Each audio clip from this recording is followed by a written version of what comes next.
Assalamualaikum warahmatullahi wabarakatuh. Alhamdulillahirabbil alamin wassalatu wassalamu ala asyrafil anbiya'i wal mursalin wa ala alihi wa sahbihi ajma'in, amma ba'du. Apa kabar hari ini anak-anak? Semoga tetap sehat dan selalu semangat ya. Pada hari ini kita masuk bab 3 mata pelajaran Al-Quran Hadis dengan tema kuatkan iman dengan berbagi. Adapun pembahasannya adalah 1. Hadis riwayat Bukhari Muslim dari Abu Hurairah, 2. Hadis riwayat Bukhari dari Hakim bin Hizam. Kita akan masuk pada pembahasan hadis pertama. Hadis pertama berbunyi, Bismillahirrahmanirrahim. An Abi Hurairah qala qala Rasulullah sallallahu alaihi wasallam, ma min yaumin yusbihul ibadu fihi illa malakani yanzilani fayaqulu ahaduhuma Allahumma a'ti munfiqan khalafan fayaqulu al-akharu Allahumma a'ti mumsikan talafan, muttafaqun alaih. Artinya, dari Abi Hurairah radhiyallahu anhu bahwa Nabi sallallahu alaihi wasallam bersabda, tidak ada suatu hari pun ketika seorang hamba melewati paginya kecuali akan turun atau datang 2 malaikat kepadanya. Lalu salah satunya berkata, ya Allah, berikanlah pengganti bagi siapa yang menafkahkan hartanya. Sedangkan yang satunya lagi berkata, ya Allah, berikanlah kehancuran atau kebinasaan kepada orang yang menahan hartanya, yaitu bakhil. Hadis riwayat Bukhari. Adapun kosakata atau arti mufradat di sini ada beberapa. Ma min yaumin, tidak ada suatu hari pun, yusbihu melewati paginya, al-ibadu hamba-hambanya, malakani 2 malaikat, khalafan pengganti, talafan kehancuran, yang zilani turun keduanya, yakni malaikat, akti berikanlah, munfiqan orang yang memberi infak, al-akharu yang lain mumsikan orang yang suka menahan, fayaqulu maka dia berkata.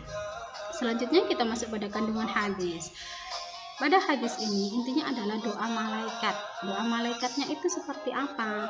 Doa yaitu doa kebaikan dan kejelekan. Sekarang saya akan jelaskan doa kebaikan. Doa kebaikan ini malaikat itu akan berkata jika ada manusia pada pagi hari itu di awal paginya memulainya dengan berinfak, dengan bersedekah, dengan cara yang seperti apa? Dengan cara yang sederhana, bisa dengan membantu orang tuanya, kemudian tersenyum terhadap keluarganya dan lain sebagainya, atau infak di masjid pada jamaah salat subuh.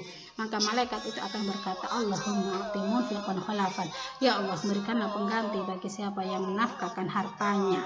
Nah, ini diperkuat dengan Quran surah As-Saba ayat 39. Bismillahirrahmanirrahim. Fama anfaqtum min syai'in fahuwa yukhlifu wa huwa khairur raziqin. Dan barang apa saja yang kamu nafkahkan, maka Allah akan menggantinya dan dialah pemberi rezeki sebaik-baiknya. Yang kedua, doa malaikat yaitu doa kejelekan kepada siapa? Kepada orang yang bakhil.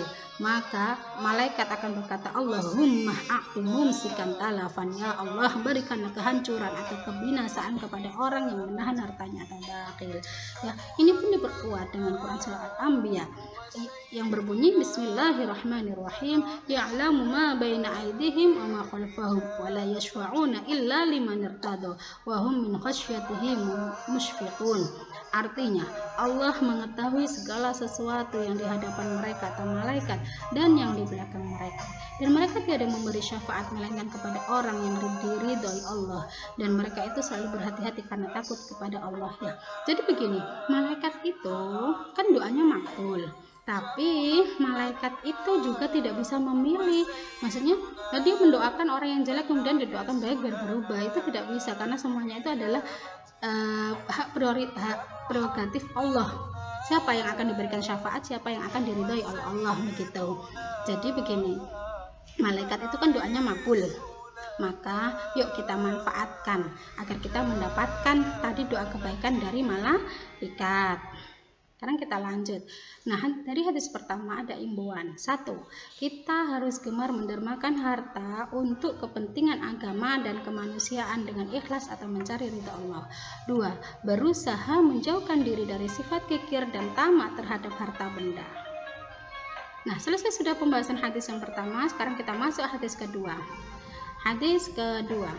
An Hakim bin Hizam radhiyallahu anhu an Nabi sallallahu alaihi wasallam qala al-yadul ulya khairun min yadis sulfa wabda biman ta'ulu wa khairu shadaqah an dharin khina wa may yasta'fif yu'iffahu Allah wa may yastaghni yughnihillah. Rawahul Bukhari. Dari Hakim bin Hizam radhiyallahu anhu dari Nabi Shallallahu alaihi wasallam berkata, tangan yang di atas lebih baik daripada tangan yang di bawah, dan sedekah yang paling baik adalah dari orang yang sudah cukup untuk kebutuhan dirinya. Maka barang siapa yang berusaha memelihara dirinya, Allah akan memeliharanya, dan barang siapa yang berusaha mencukupkan dirinya, maka Allah akan mencukupkannya. Hadis riwayat Bukhari. Kosakata dari hadis kedua, al-yadu tangan, al-ulyah di atas, as-sulfa di bawah, wabda dan mulailah, an-dhahrin orang yang ghina kaya atau cukup, yasta'fif memelihara, yastaghni mencukupkan.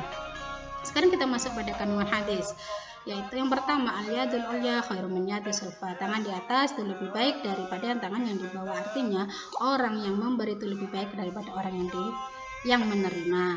Kemudian al-yadul ulya itu artinya tangan di atas, ya.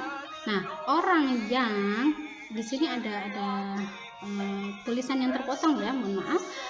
Tangan yang di atas itu lebih baik daripada orang yang menerima. Pemberi lebih baik daripada orang yang menerima. Ini masih kurang satu kalimat.